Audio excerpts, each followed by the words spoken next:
2월 23일 화요일 하나님께서 저희에게 주시는 말씀은 마태복음 16장 13절부터 28절까지의 말씀입니다. 하나님의 말씀을 먼저 읽겠습니다. 예수께서 빌립보 가이사랴 지방에 이르러 제자들에게 물어 이르시되 사람들이 인자를 누구라 하느냐? 이르되 더러는 세례 요한, 더러는 엘리야, 어떤 이는 예레미야나 선지자 중에 하나라 하나이다. 이르시되 너희는 나를 누구라 하느냐? 시몬 베드로가 대답하여 이르되 주는 그리스도시요 살아계신 하나님의 아들이시니이다. 예수께서 대답하여 이르시되 바요나 시몬아 내가 복이 있도다. 이를 내게 알게 한 이는 혈육이 아니요 하늘에 계신 내 아버지시니라. 또 내가 내게 이르노니 너는 베드로라. 내가 이 반석 위에 내 교회를 세우리니 음부의 권세가 이기지 못하리라. 내가 천국 열쇠를 내게 주리니 내가 땅에서 무엇이든지 매면 하늘에서도 매일 것이요 내가 땅에서 무엇이든지 풀면 하늘에서도 풀리리라 하시고 이에 제자들에게 경고하사 자기가 그리스도인 것을 아무에게도 이르지 말라 하시니라.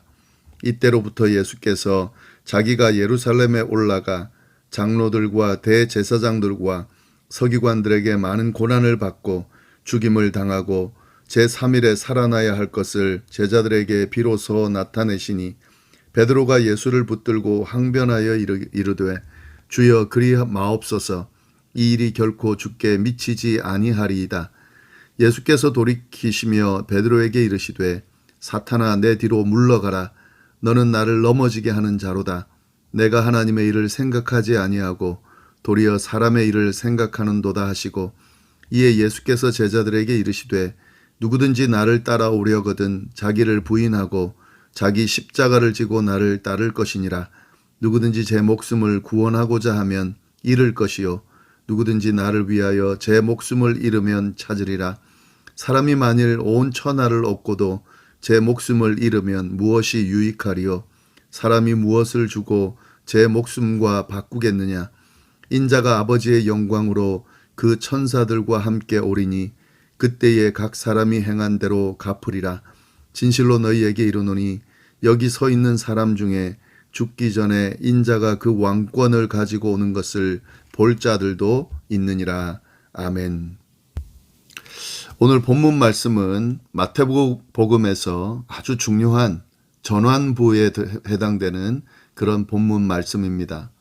그리고 예수님께서 공생의 사역을 하심에 있어서도 아주 중요한 전환점이 되는 그런 내용이 오늘 본문 안에 담겨져 있습니다. 요약을 좀 해보면요. 예수님께서 천국에 관한 많은 말씀들을 하셨고 그리고 수많은 기적, 표적들을 지금 보이셨는데 그럼에도 불구하고 이스라엘 백성들이 이를 제대로 깨닫지 못하는 그런 상황인데요. 이런 상황에서 이제 정말 예수님께서 최종적으로 가셔야 할 십자가를 향한 첫걸음을 이 오늘 본문에서 떼시기 시작합니다. 그리고 제자들에게 그 길을 따를 것을 말씀하는 내용이 오늘 본문 안에 담겨져 있습니다. 그 내용을 좀 더 자세하게 살펴보도록 하겠습니다. 13절 말씀을 먼저 보시면은요. 예수께서 빌립보 가이사랴 지방에 이르러 제자들에게 물어 이르시되 빌립보 가이사랴 지방에 예수님과 제자들이 갔을 때 일어난 사건이죠. 여기서 빌립보 가이사랴 지방은 이스라엘 북쪽 끝에 있는 지방입니다. 예루살렘에서 가장 먼 곳으로 봐도 될 것 같은데요.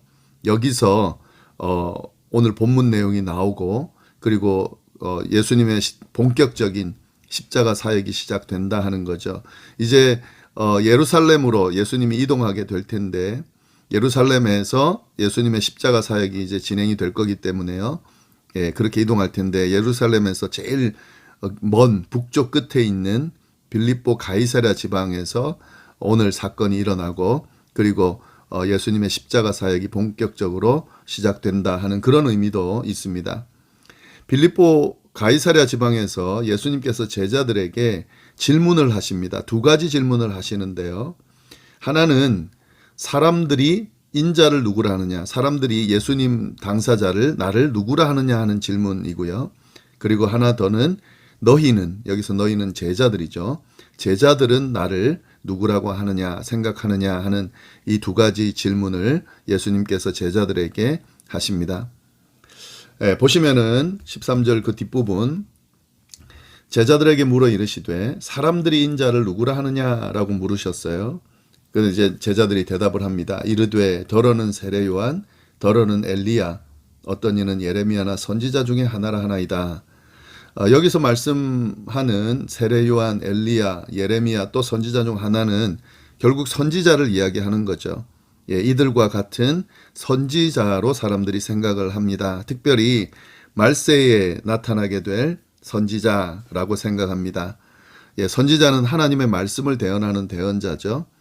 하나님의 말씀을 대언할 대언자로 예수님을 생각합니다. 사람들이 이렇게 대답을 했습니다. 이 말은 예수님이 메시아는 아니죠. 이 선지자가 메시아는 아니기 때문에요. 메시아를 예비하는 그런 하나님의 대언자들이지 메시아는 아닙니다. 그러니까 사람들은 예수님을 메시아라고 생각하고 있지는 않다 하는 그런 대답이 되겠죠. 네, 그러면 이제 예수님 또 물으십니다. 이르시되 15절 너희는 나를 누구라 하느냐, 제자들에게 물으시는 거죠. 너는 나를 뭐라고 어떻게 생각하느냐 라고 물었을 때에 시몬 베드로가 대답을 합니다.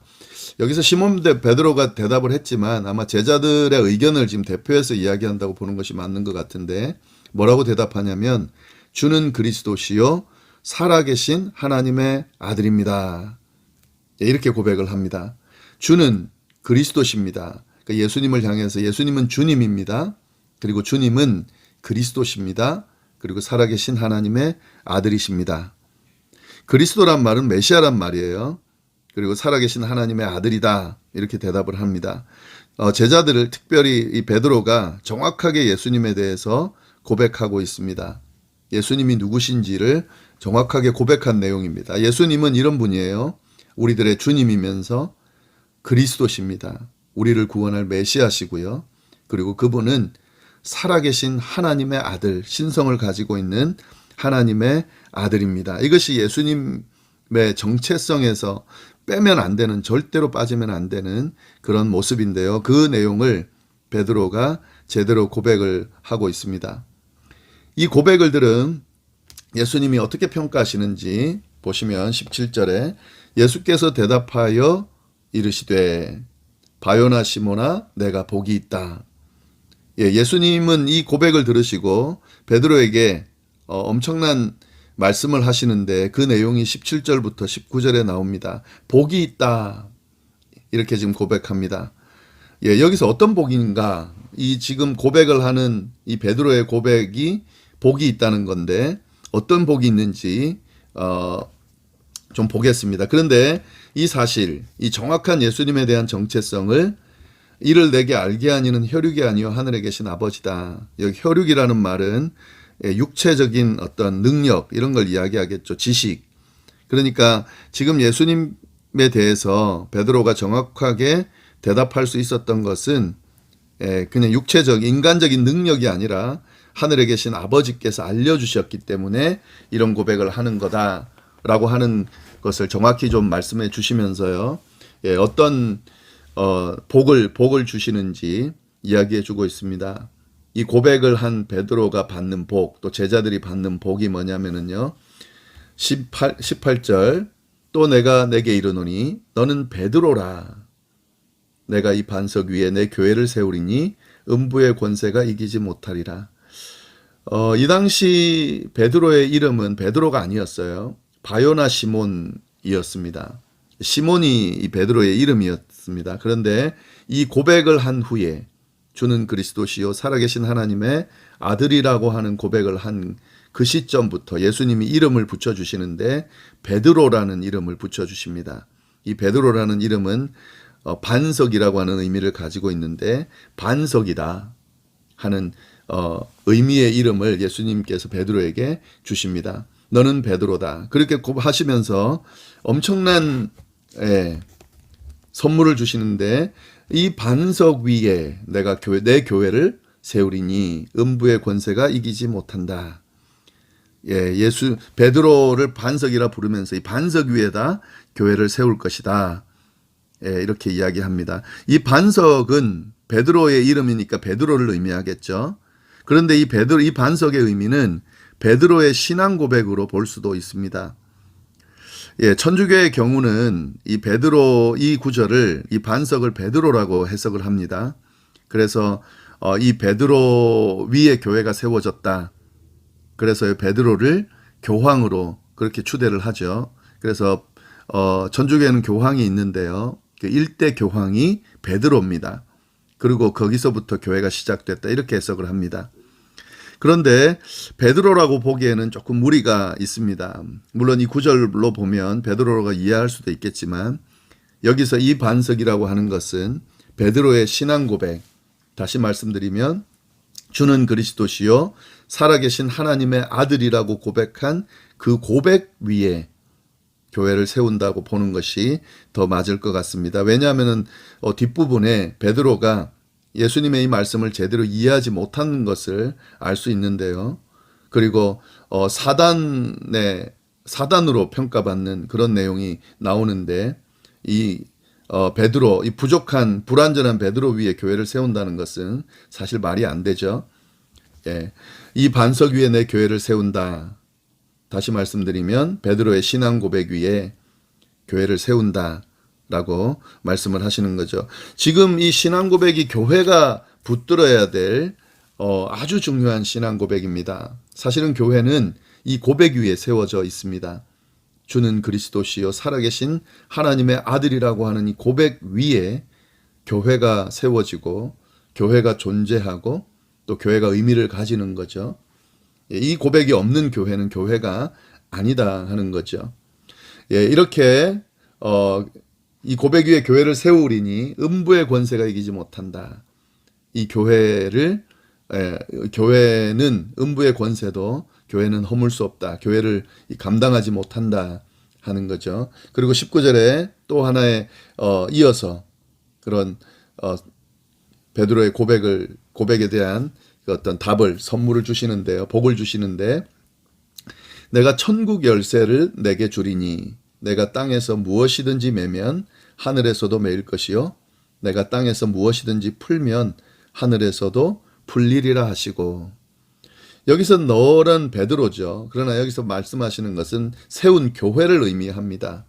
그래서 그 교회를 통해서 하는 그 사역들 또 교회를 통해 드려지는 기도들 이런 것들을 반드시 이루어 주신다 하는 거죠. 천국 열쇠를 주리니 땅에서 무엇이든지 매면 하늘에서도 매이고 무엇이든지 풀면 하늘에서도 풀린다. 이것이 교회가 가지고 있는 능력이에요. 베드로의 신앙 고백 위에 세워진 교회가 가지고 있는 능력, 천국을 여는 열쇠, 그것이 교회에 주어졌다 하는 거죠. 우리가 교회에서 많은 그 목회자들이 교회가 희망이다 이렇게 이야기를 합니다. 근데 교회가 어떻게 희망인가? 교회 안에 일어나는 여러 가지 부조리들 때문에 어떻게 교회가 희망이 될 수 있는가라고 하는 생각을 가질 수 있는데 아니죠. 이 고백 때문에 이 약속 때문에 교회가 희망이 되는 겁니다. 반석 위에 세워진 베드로의 신앙 고백 위에 세워진 교회, 음부의 권세가 이기지 못하고 천국 열쇠를 가지고 있는 교회이기 때문에 희망이 되는 겁니다. 어떤 사단의 세력도 함부로 할 수 없는 교회, 그리고 천국을 여는 열쇠를 가지고 있는 교회이기 때문에 희망이 되는 거죠. 이런 교회가 이 베드로의 신앙 고백 위에 세워진다 하는 거죠. 이에 제자들에게 경고하사 자기가 그리스도인 것을 아무에게도 이르지 말라고 하시니라. 이렇게 제자들에게 이 예수님의 정체성이 함부로 퍼지지 않도록 이야기를 합니다. 그런데 이때로부터 21절 보시면은요. 이때로부터 이 지금 베드로의 신앙 고백과 그 신앙 고백 위에 교회를 세우고 또 하나님 예수님이 약속해 주신 천국 열쇠의 약속을 주신 이후로부터 어떤 일이 이루어지냐면요. 예수 그리스도께서 자기가 예루살렘에 올라가 장로들과 대제사장들과 서기관들에게 많은 고난을 받고 죽임을 당하고 제3일에 살아나야 할 것을 제자들에게 비로소 나타내셨다. 예수님이 죽으실 것, 고난받고 죽으실 것, 그리고 다시 살아날 것. 다시 말씀드리면 예수님의 최종 사역인 십자가 사역에 대해서 처음으로 언급하십니다. 예, 이런 전환점이 그 의미예요.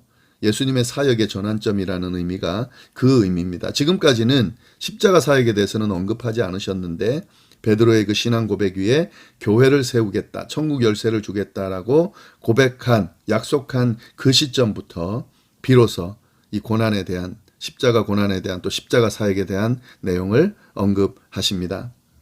그런데 이 예수님의 이야기를 듣고요, 베드로가 어떻게 반응하는지 22절에 나오는데, 베드로가 예수를 붙들고 항변하여 이르되 주여 그리 마옵소서, 이 일이 결코 주께 미치지 아니하리이다, 이렇게 고백을 해요.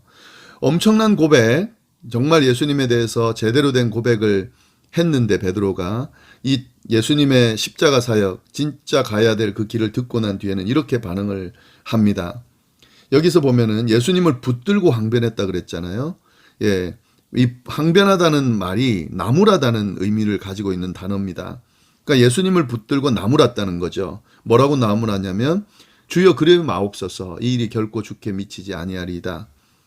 하지 말라는 거예요, 예수님께. 그러면서 자기가 이 일은 자기의 주께 안 미칩니다 라고 단정해 버리는 거죠. 예, 정말 이 베드로가 고백한 고백이 베드로의 능력으로 한 고백이 아니라 하나님께서 그의 입술을 통해 고백해 주셨다는 것을 드러내는 그런 모습입니다. 예수님의 뜻이나 예수님의 마음, 그 의미들을 생각하기보다는 자기가 생각하기 아니라고 느껴지니까 예수님을 붙들고 나무라는 거죠. 자신의 생각하는 뜻으로 예수님 판단하는 그런 모습입니다. 아마 베드로도 다른 사람들과 다르지 않았던 것 같아요. 예수님을 메시아로는 정확하게 이해했지만 정치적인 구세주로, 그래서 이 로마의 압제로부터 해방시켜줄 그런 존재로 생각했던 것 같아요. 그런데 그런 존재가 죽는다고 이야기하니까 용납하기 힘들겠죠. 예수님께서 이에 대해서 뭐라고 이야기하냐면요, 23절, 예수께서 돌이키시며 베드로에게 이르시되 사탄아 물러나라, 이렇게 이야기합니다. 사탄아 내 뒤로 물러나라. 베드로를 사단이라고 지금 고백하는 거죠. 너는 나를 넘어지게 하는 자다. 예. 왜 예수님이 베드로에 대해서 사단이라고 하냐면 하나님의 일을 생각하지 아니하고 도리어 사람의 일을 생각한다. 사단의 하는 일이 그거죠. 하나님의 일이 아닌 사람의 일을 어떻게든 시키려고 하는 그것이 사단의 모습인데 베드로가 지금 그 모습을 보이기 때문에 사단아 물러나라 라고 이야기하는 거죠. 십자가 사역은 하나님의 뜻입니다. 그것 때문에 예수님이 오셨는데 베드로의 욕심을 채우기 위해, 뜻을 이루기 위해 그걸 나무라면서 말리는 그 행위, 결국 사단의 앞잡이 노릇을 하는 그런 격이 되는 겁니다. 예수님께서 그걸 확실하게 나무라시면서요, 드디어 24절부터 진짜 예수님께서 가셔야 될 길을 제자들에게 알려주십니다. 이에 예수께서 제자들에게 이르시되 누구든지 나를 따라오려거든 자기를 부인하고 자기 십자가를 지고 나를 따를 것이니라. 예, 십자가의 길을 가르쳐 줍니다. 이것이 바로 제자의 길임을 알려줍니다. 그리고 나를 따른다고 하는 것은, 제자로 그렇게 나를 따라온다고 하는 것은 자기를 부인하고 십자가를 지는 것이다 라고 하는 예수님의 정말 오신 사역의 의미를 알려줍니다. 그러면서 이 십자가의 길의 의미를 정확하게 알려주시는데요. 이 길은 죽는 길이 아니라는 거죠. 사실은 목숨을 얻는 길이고 천하보다 귀한 목숨을 유지하는 길이다라는 것을 알려줍니다. 25절, 누구든지 제 목숨을 구원하고자 하면 잃을 것이요 누구든지 나를 위하여 제 목숨을 잃으면 찾으리라. 목숨을 찾는 길을 알려주는 거죠. 사람이 만일 온 천하를 얻고도 제 목숨을 잃으면 무엇이 유익하리요? 사람이 무엇을 주고 제 목숨과 바꾸겠느냐? 인자가 아버지의 영광으로 그 천사들과 함께 오리니 그때에 각 사람이 행한 대로 갚으리라. 진실로 너희에게 이르노니 여기 서 있는 사람 중에 죽기 전에 인자가 그 왕권을 가지고 오는 것을 볼 자도 있느니라. 예수님이 가시는 길, 또 예수님을 따르는 길, 제자의 길은 십자가의 길입니다. 그러나 그 십자가의 길이 고난받는 길이고 죽는 길인 건 분명하지만 그렇게 목숨을 잃는 자들은, 내어놓는 자들, 그 길을 따르는 자들은 결국 목숨을 얻게 된다 하는 거죠. 아버지의 영광을 누리게 된다 하는 거예요. 예수님은 십자가의 길을 가신다고 이야기하시지만 그 십자가의 길은 십자가로 죽음으로 끝나는 것이 아니라요. 부활로 이어지는, 더 나아가서는 영생으로 이어지는 길입니다. 예수님께서 제자들이 물론 이해는 못하시겠지만 이 이야기를, 그 가시는 그 십자가의 길에 대한 의미를 정확하게 알려주십니다. 본격적으로 예수님께서 십자가 사역을 감당하는 그 일이 이 시점부터 시작되었다는 것을 오늘 말씀이 알려주고 있습니다. 네, 오늘 말씀 교회가 어떻게 세워졌는지, 교회는 어떤 신앙 고백 위에 세워졌는지 좀 잘 알 수 있고요. 주는 그리스도시요 살아계신 하나님의 아들이라고 하는 이 고백 위에 교회가 세워졌음을 알 수 있고, 또 이 교회가 가지고 있는 희망, 능력을 알 수 있습니다. 예, 천국 열쇠를 가지고 있는 그런 교회다. 그래서 교회가 희망이 된다 하는 거. 그 희망은, 또 베드로의 그 신앙 고백은 십자가의 길 안에서 의미가 있다 하는 거죠. 예, 정치적으로 세상을 둘러엎는 그게 아니라 십자가의 길을 걸어가신 주님으로 인해서, 또 부활의 주님으로 이어지는 그 길을 통해서 이 모든 구원의 역사가 이루어진다는 사실. 그래서 우리가 쫓아가야 될 길은 이 십자가의 길, 제자의 길, 진짜 가야 될 그 길임을 우리에게 잘 보여주고 있습니다. 우리가 지금 믿고 있는 신앙생활, 또 우리가 걸어가고 있는 제자의 길이 바른 길인지, 아니면 우리의 욕심을 채우고자 하는, 하나님의 일은 생각지 않고 사람의 일을 생각하는 사단의 앞잡이 노릇을 하는 그런 길은 아닌지 돌아볼 필요가 있습니다. 이 사순절 기간에 그 모습을 돌아보고 회개하고 주님 가신 그 십자가의 길을 쫓아가는 우리의 모습이 되기를 간절히 바랍니다. 기도하겠습니다. 하나님 아버지 감사합니다. 오늘도 귀한 말씀을 통하여 하나님의 음성을 듣게 하시니 감사합니다. 주님, 주는 그리스도시요 살아계신 하나님의 아들이라고 하는 그 고백 위에 교회가 세워졌음을, 또 그 교회가 천국 열쇠를 가지고 있음을 통해서 우리가 교회가 희망이라는 사실을 다시 한번 보게 됩니다. 하나님, 교회를 더 소중하게 생각하게 하시고, 교회의 어떤 유혹에도, 어떤 방해에도 주님 교회를 잘 온전히 지킬 수 있도록 주여 인도하여 주옵소서. 무엇보다도 이 교회가, 또 그 신앙 고백이 십자가의 길, 예수님이 걸어가신 십자가의 길 위에 세워졌음을, 그 길을 따르는 것이 바른 제자의 길임을 우리가 제대로 인식하면서 신앙생활 할 수 있도록 인도하여 주옵소서. 사순절 기간 동안 이 의미들을 잘 생각하며 경건하게 잘 보낼 수 있도록 주여 인도하여 주옵소서. 감사드리며 이 모든 말씀을 살아계신 예수님의 이름으로 기도드립니다. 아멘.